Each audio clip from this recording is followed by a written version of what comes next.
"You're nothing but a lying, cheating snake," I screamed, my voice cracking with rage as I hurled Derek's belongings across the living room. Derek flinched as his framed college diploma shattered against the wall. "Lila, please, just let me explain." "Explain what? How you've been screwing my supposed best friend behind my back?" I spat out the words like venom, my chest heaving. He ran his hands through his disheveled hair. "It wasn't like that. Clara and we just connected on a level you and I haven't had in years." My heart felt like it had been ripped out of my chest. 4 years of building a life together crumpled into this ugly moment of truth. How could the man I was supposed to marry in 6 months do this to me? Grabbing a framed photo from the mantel, I chucked it at his head. He ducked just in time as it exploded into shards of glass. "You bastard!" I heard every word when she called earlier. The sneaking around, the lies, the betrayal, it all makes sense now. Derek sank onto the couch, burying his face in his hands. "I'm so sorry, Layla. You've been so wrapped up in your career, always putting work first. Clara understands me in a way you haven't for a long time." My jaw clenched as a lump formed in my throat. So he was going to play that card, blaming me for his infidelity? "Don't you dare try to pin this on me," I warned, jabbing a finger towards him. "Your selfishness and inability to communicate like an adult caused this, not me." He lifted his head, eyes glistening with unshed tears. "I never meant to hurt you, Lila. You have to believe that." A derisive laugh burst from my lips. "You stuck your dick in my best friend and carried on a secret affair for God knows how long. How else did you expect me to feel?" I grabbed my purse and keys, suddenly unable to be in his presence a second longer. Yanking off my engagement ring, I flung it squarely at his face.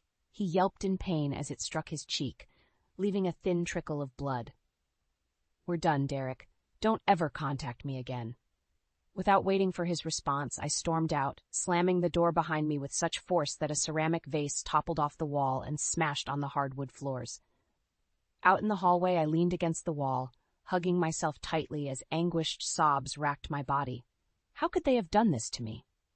The two people I trusted most in this world engaged in a twisted game of deceit and passion right under my nose.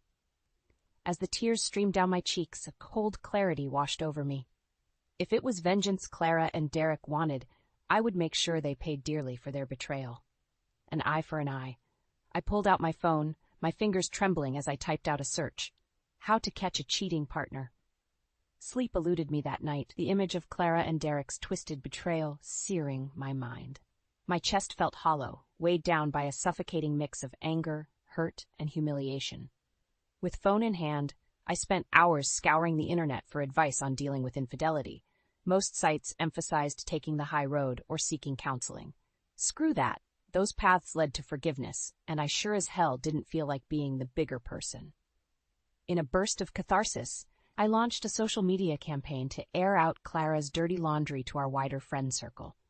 Her perfectly curated Instagram feed portraying an upstanding life stood in stark contrast to the truth I now knew. "The woman you think is such a great friend has been sleeping with my fiancé for months behind my back," I wrote, sharing a tastefully blurred photo of Clara draped over Derek on my living room couch. So much for sisters before misters, right? My phone exploded with reactions from our shocked mutual friends demanding explanations. I replied with copious screenshots of incriminating texts between Clara and Derek, putting their sordid trysts on full display. It felt unbelievably liberating to pull back the curtain on their lies. When Clara inevitably tried calling, I blocked her number with zero hesitation. Let her pathetic pleas go unanswered. Over the next few days, the fallout only intensified. Clara got suspended from her nonprofit job pending an investigation into conduct violations. I smiled with immense satisfaction, her carefully manufactured image of a model citizen shattered into a million pieces. A week after that nightmare evening, Derek showed up unannounced at my apartment, his expression haggard. "You've gone too far with this, Lila," he said, barely containing his anger. "Clara's world is imploding because of your little revenge stunt." I met his glare with steely defiance. "Play stupid games, win stupid prizes. Maybe you both should have thought about the consequences before betraying me." "You're acting completely unhinged." He grabbed my shoulders forcefully. We made a mistake, but this insane quest for payback needs to stop. Unflinching, I spat directly in his face, causing him to violently release me and recoil in shock. You're lucky all I've done is expose your lies online, you disloyal prick. I'm just getting started. I wiped my mouth defiantly. If you thought the taste of my betrayal was bad, just wait until you get a taste of my revenge. With that parting shot, I slammed the door in his stunned face, not allowing him another word. My mind raced with possibilities for dragging Clara and Derek's lives through the mud even further. I'd been cheated, lied to, and made a fool of by those closest to me. But I wasn't the meek, wounded party anymore. I was the instigator, the avenger, the awakened force they should have never crossed. My vendetta against Clara and Derek quickly became all-consuming. Each waking moment was dedicated to finding new ways to make their lives miserable, a twisted game that I began to relish with perverse delight. At work, I stumbled across an unexpected ally of sorts. Evan Rhodes, a new marketing hire fresh out of college, innocently asked about my super-intense resting face one afternoon as we worked side by side on a client pitch. Not really any of your business, I snapped, harsher than intended. To his credit, Evan didn't flinch. Hey, we're all human. Whatever's eating at you, it might help to talk it out, he said with an easygoing shrug. Bottling stuff up never does anyone any good. I eyed him warily, searching for any patronizing undertones. But Evan just smiled, that warm, disarming smile of his. In a moment of uncharacteristic openness, I found myself unloading the sordid tale of Clara and Derek's deception. As betrayed tears streamed down my cheeks, Evan reached over and gave my forearm a supportive squeeze. What they did is unforgivable, he said, mouth set in a hard line. You've got every right to be royally pissed. At his words, a dam burst open inside me. Convulsive sobs racked my body as the raw, debilitating pain of the last few weeks came pouring out. Evan just sat there, holding that compassionate space for me to emote. When the tide of sadness finally ebbed, I sniffed hard and wiped my mascara-stained cheeks. Crying about it won't fix anything, though. Those two snakes need to pay. To my surprise, Evan simply nodded in solemn agreement. Don't let people walk all over you, Lila. They betrayed your trust in both the most unforgivable way. You'd be a doormat not to fight back. His validation ignited a fresh wave of vengeful determination. Here was a virtual stranger giving me the green light for retaliation. No lectures about forgiveness or moving on. Over the following days, Evan and I began spending more time together over coffee breaks and late nights at the office. He seemed endlessly fascinated by my scheming, offering creative ideas for getting under Clara and Derek's skin. You should start a burner account and slide into Derek's DMs as some hot model, he suggested one evening as we split a greasy pizza. String him along for a few weeks, then send his boss screenshots of the thirsty messages. My face broke into a devilish grin. You're an evil genius, Evan Rhodes. Let's see how Derek likes being the cheated on one for once. He grinned back at me. Just doing my part to serve up some long overdue karma. With Evan now my co-conspirator, tormenting Clara and Derek quickly escalated from mere social media posturing to much more devious antics. Obscene photos of Derek were mailed to his elderly parents. We created a fake Tinder profile in Clara's name to bait naive men into embarrassing encounters. With each new con, each rattled response from my victims, I felt more vindicated, more powerful. Finally, they were the ones being stripped of dignity and forced to grovel. And Evan was there through it all. That familiar gleam of excitement in his eyes as we traded stories of the latest fiery blowback from Clara and Derek. My unlikely accomplice and I were quickly becoming addicted to extracting vengeance by any means necessary. With Evan by my side fueling my vindictive fire, my campaign against Clara and Derek kicked into high gear. No longer content with social media humiliation, I knew I needed to up the ante. Leaning on my marketing expertise, I launched a silent assault on Clara's professional life. Crafting an anonymous burner email account, I fired off a message to her nonprofit employer's board, detailing salacious rumors of her unethical conduct. It's come to my attention that Clara Wilson has been engaging in an extramarital affair with a subordinate coworker, I typed with a satisfied smirk. As a supposed moral authority figure at your organization, these indiscretions should be investigated immediately. Within 48 hours, I received a reply stating that the matter would be looked into thoroughly by the HR department. Phase 1, complete. As for Derek, I executed Evan's Machiavellian plan of catfishing him to perfection. Using acting headshots pilfered from the internet, I created the persona of Sabrina, a smoke show model who had just moved to the city. "Hey there, handsome," I messaged Derek from a burner account late one night. "A friend showed me your picture, and I simply had to introduce myself." Like hungry sharks to blood in the water, Derek immediately took the bait, firing back a barrage of pathetic, flirtatious texts. I made sure to keep my responses just flirty enough to string him along. "Oh wow, you're gorgeous," he wrote at one point with a suggestive wink emoji. "We should grab drinks sometime and get to know each other better." I cringed in disgust at his transparent desperation. Men were such weak, simple creatures. Several weeks into our cat-and-mouse game, after ensuring I had more than enough incriminating evidence, I finally made my power move. "You know what, Derek? As hot as you are, I just can't keep hiding this from my conscience any longer." I followed that opening line by forwarding him the entire sordid conversation thread we'd been having, punctuated with enlarged photos of my alter ego, revealing her to clearly be an old headshot model, not a real person.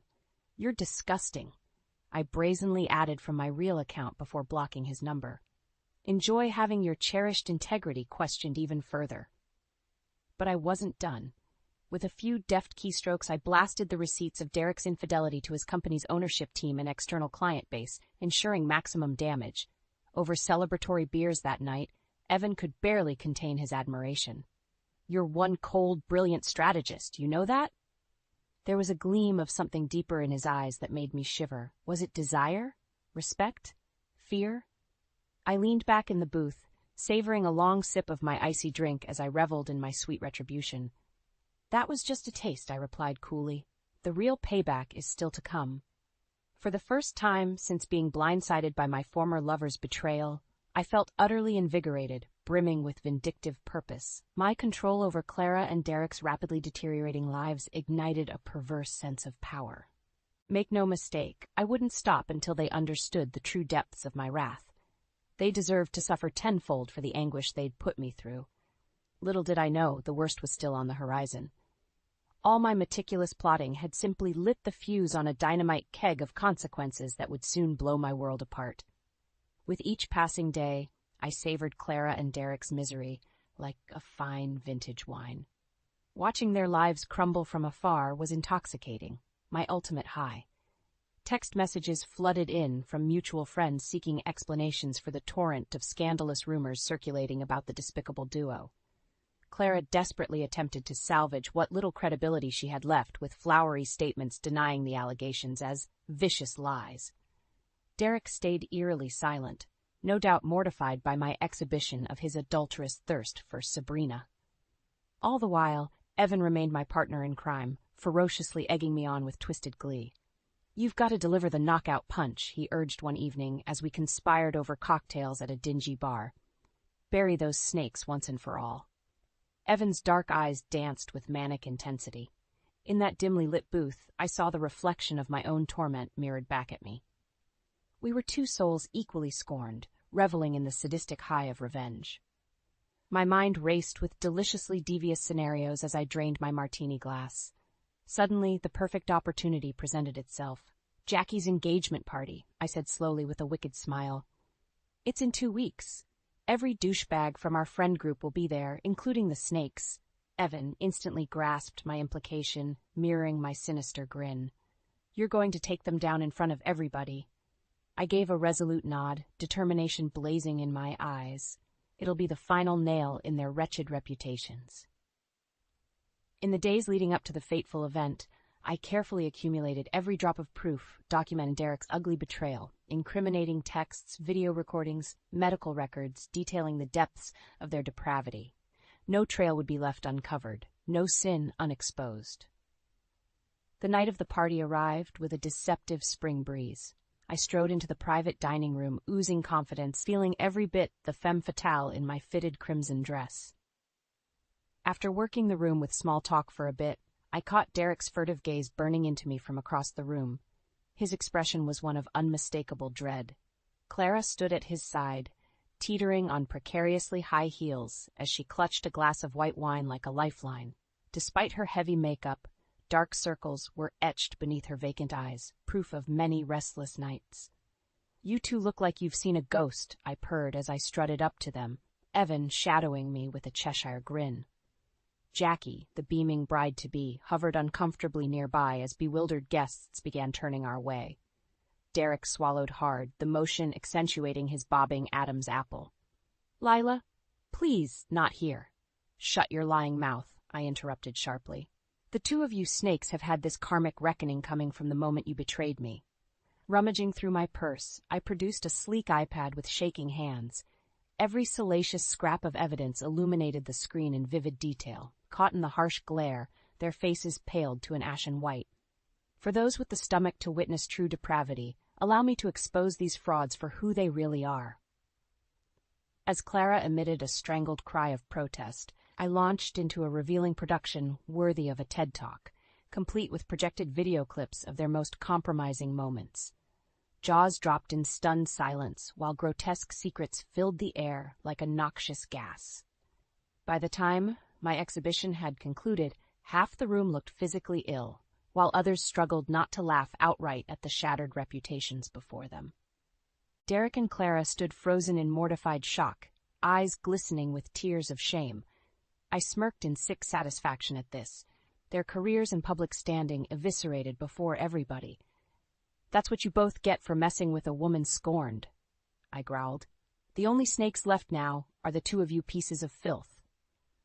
As a palpable hush blanketed the gathering, I turned on my heel and strode out to raucous applause from Evan, the piercing ring of his mocking laughter echoing in my ears. Finally, after weeks of meticulous plotting, the betrayers had faced their ultimate reckoning. Justice was mine. In the aftermath of the engagement party meltdown, a deafening silence engulfed my world. Riding that glorious high of retribution, I expected to bask in the glory of Clara and Derek's undoing. Instead, an eerie void consumed me. Days ticked by in vacant solitude as the shockwaves rippled outward. Our entire circle of friends had fractured like fine china hitting a tile floor. Nobody seemed eager to pick sides in the carnage, self-preservation kicking into overdrive. Clara went into full bunker mentality, bombarding me with countless voicemails pleading for understanding before I blocked her on everything. The desperation in her warbling voice was sickening. She was nothing more than a deceitful narcissist, trying to slither her way back into victim status. Several nights after the party, an unexpected visitor arrived at my doorstep, Derek. His eyes were red and puffy, suit disheveled like he'd slept in it. Clearing my throat, I gestured for him to enter with as much dispassion as I could muster. "I deserved that public shaming," he croaked without preamble, voice cracking with emotion. "You're right, Clara and we're horrible people who betrayed your trust in the worst possible way." For a fleeting moment, I almost felt a pang of pity watching him crumble. But the memory of that fateful night discovering their indiscretion instantly hardened me. "You're damn right you deserved it," I shot back coldly. "What did you expect to happen after cuckolding me so callously? You brought this karmic hell onto yourself."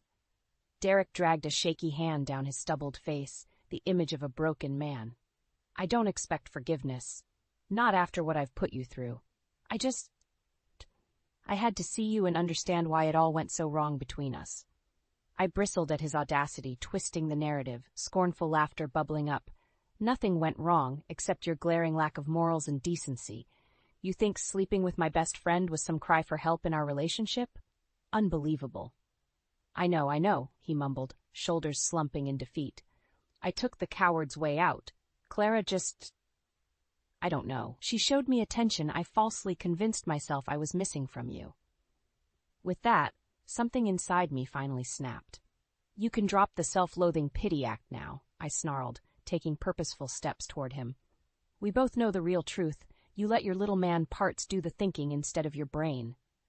Derek recoiled as I jabbed a finger into his chest, jaw clenched tightly. "You're pathetic. Just another selfish horn dog who didn't have the maturity to embrace commitment. I wasted 4 years of my life on your lying, cheating soul." Locking eyes, we stood frozen in that charged moment as the last walls came crumbling down. For Derek, it was the finality of my scathing condemnation. For me, a long-overdue purging of repressed trauma. In his eyes, I glimpsed the shattering of his ego, the desperate need for any scrap of forgiveness or solace. But I was fresh out of mercy to give. "Get out," I uttered with quiet menace, backing away with revulsion etched on my face. "And this time, stay out of my life for good." Derek opened his mouth to protest, but clearly thought better of it. With one last mournful glance my way, he turned and trudged out, leaving me alone with the echoes of our ruined future. I sank onto the couch, finally allowing the dam of emotion to break. Tears streamed down my cheeks as I shook with convulsive sobs, mourning the loss of the life I'd been so cruelly robbed of. But with that shattering catharsis came another powerful realization. My ultimate revenge against Derek and Clara still wasn't complete. Not until their professional lives were vaporized beyond repair. With renewed purpose, I grabbed my laptop and began meticulously documenting every sordid detail of their sickening dalliance. Their transgressions would be immortalized for the world to discover, a permanent stain on their reputations that could never be expunged. Their misery had only just begun. In the weeks following Derek's desperate visit, the shockwaves of my vengeful rampage began settling like a thick cloud of fallout across the city. Boundaries were irrevocably obliterated, loyalties shattered beyond repair. Clara weathered the initial storm, somehow managing to cling to her nonprofit job despite a tidal wave of damning evidence exposing her tawdry indiscretions. Her stint on administrative leave was merely a slap on the wrist, an injustice that made my blood boil. Meanwhile, Derek languished in professional purgatory after his abrupt ousting. Turns out sleeping with your engaged marketing manager's best friend tends to raise some ethical red flags with employers. You'd think screwing over their most valuable team member would merit harsher consequences, Evan mused with disgust one evening over a shared bottle of Cabernet. We'd grown inseparable since that explosive engagement party, united in our scornful distaste for Clara and Derek's continued existence. Our after-work meetups had evolved into airing intricate fantasies of rubbing their moral turpitude in everyone's faces until they had nowhere left to hide. "That's why I've already got the next phase mapped out," I replied with a conspiratorial grin. Retrieving my laptop, I unloaded a barrage of incriminating text exchanges and video confessionals I'd curated from our illicit affair, an unimpeachable digital record of their mutual betrayal in excruciating detail. Evan's eyes widened with macabre delight, studying the grotesque documentation with rapturous approval. "You twisted genius. No..."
No jury in the world could acquit them after being presented this. Leaning in, our faces mere inches apart, he growled in a low rasp, Let's burn it all down and salt the goddamn earth. Against my better judgment, I felt a primal fluttering in my lower abdomen, hearing that deliciously dark promise rumbling from his lips. A spark had been lit inside me, fusing vengeance with an insatiable new hunger I dared not name. Rather than recoiling like any sane person, I held Evan's smoldering gaze with shameless boldness. I'm going scorched earth on those treacherous scum-suckers. Nobody's soul will be left intact.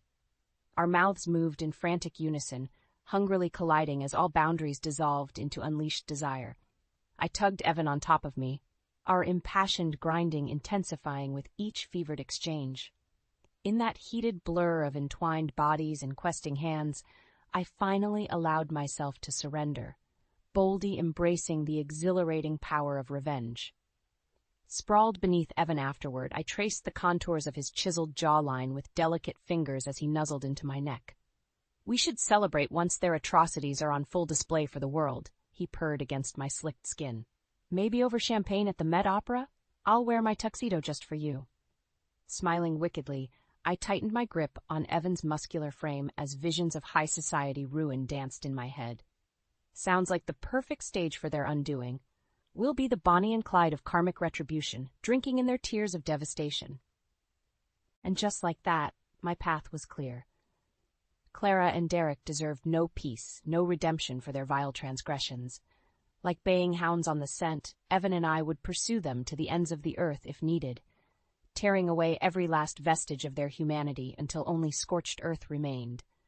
Soon they would understand the true depths of what I'd endured. Soon, vengeance would be ours for the taking.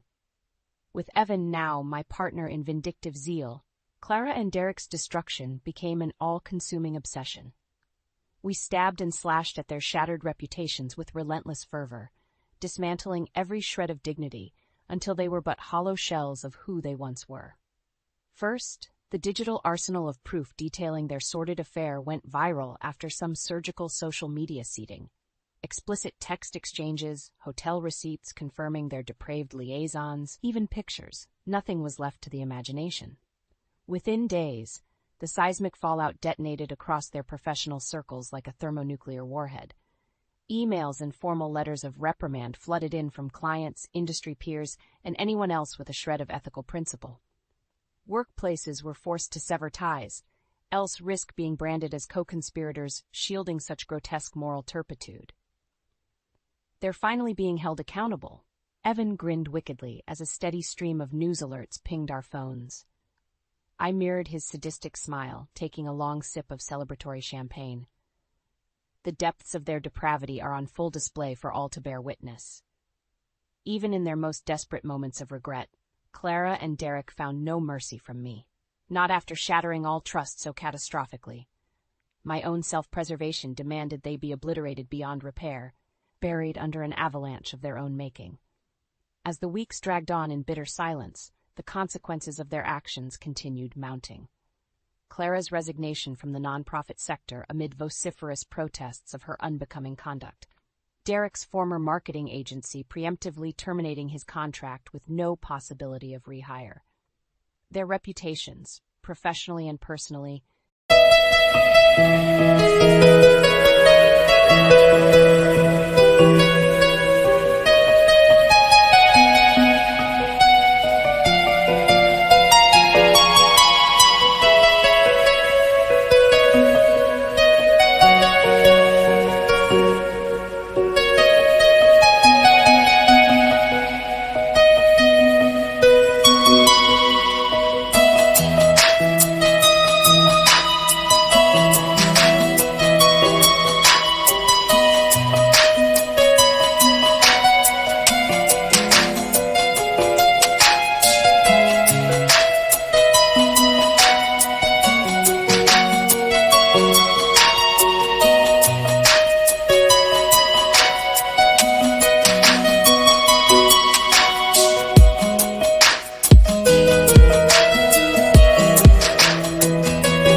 radioactive in the eyes of everyone who mattered.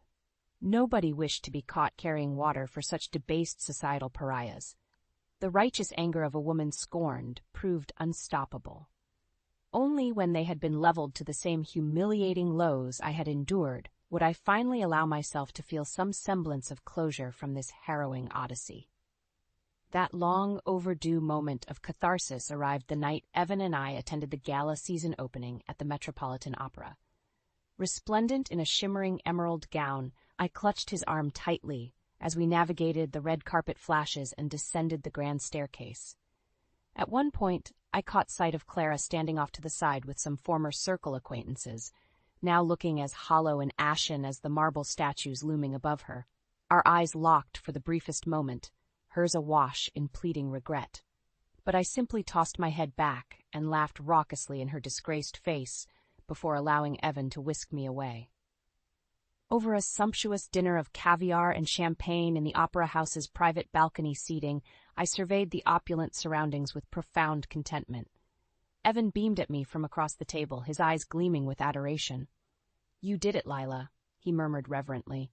"You survived their betrayal and emerged victorious. They'll never recover from the ashes you left them in." Reaching across the crisp linen, I enfolded his hand in mine and smiled radiantly. "No, Evan. We did this together. You gave me the courage and strength to fight back ruthlessly." Caressing his chiseled jawline, I drank in every inch of his rapt features.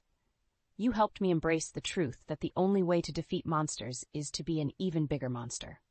Leaning in until our lips were barely grazing, I breathed, "And now, we get to decide what comes next for us." As thunderous applause echoed through the opera hall, signaling the grand performance's start, Evan pulled me into a fiery, all-consuming kiss. In that searing moment, I knew we had both been irreversibly transformed, tempered in the fires of vengeance like blades emerging from the forge. When our lips finally parted, my eyes glinted with the harsh determination of a new dawn rising. "They'll spend their lives drowning in shame and regret," I hissed against Evan's mouth. "But for us, this is just the beginning."